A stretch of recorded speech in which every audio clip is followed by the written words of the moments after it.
बीते 3 सालों से कोरोना वायरस का मुकाबला कर रहे लोग अब इन्फ्लुएंजा वायरस का सामना कर रहे हैं। इन्फ्लुएंजा ए के सब टाइप H3N2 वायरस के केस लगातार बढ़ रहे हैं। इस वायरस की वजह से देश में 3 मरीजों की मौत हो चुकी है।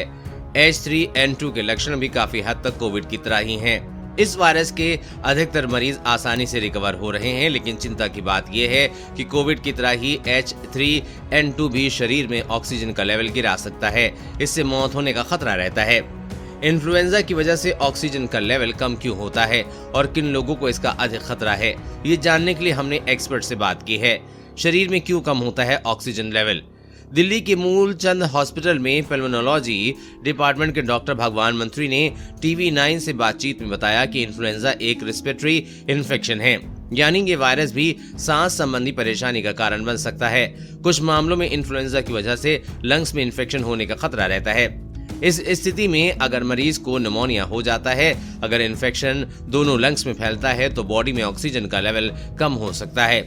ऑक्सीजन का स्तर गिरने से मरीज की स्थिति बिगड़ जाती है। हालांकि इन्फ्लुएंजा में ऐसे कम ही केस आते हैं, लेकिन कोविड की तरह ही ये वायरस भी ऑक्सीजन लेवल को गिरा सकता है। डॉक्टर भगवान मंत्री बताते हैं कि वायरस के कुछ मामलों में निमोनिया होने के साथ ही मरीज को ज्यादा तेज बुखार भी हो सकता है। इस स्थिति में ICU में भर्ती करने की जरूरत पड़ती है। जिन लोगों को पहले से ही कोई गंभीर बीमारी है और बुजुर्ग लोगों में ऐसी स्थिति होने का खतरा अधिक रहता है। ऐसे में जरूरी है कि ये लोग विशेष रूप से अपनी सेहत का ध्यान रखें।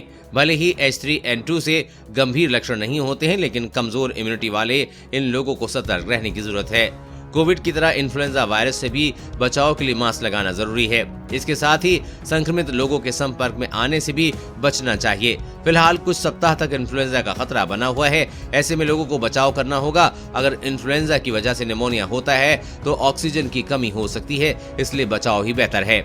देश और दुनिया की हर अपडेट पाने के लिए चैनल को सब्सक्राइब करें।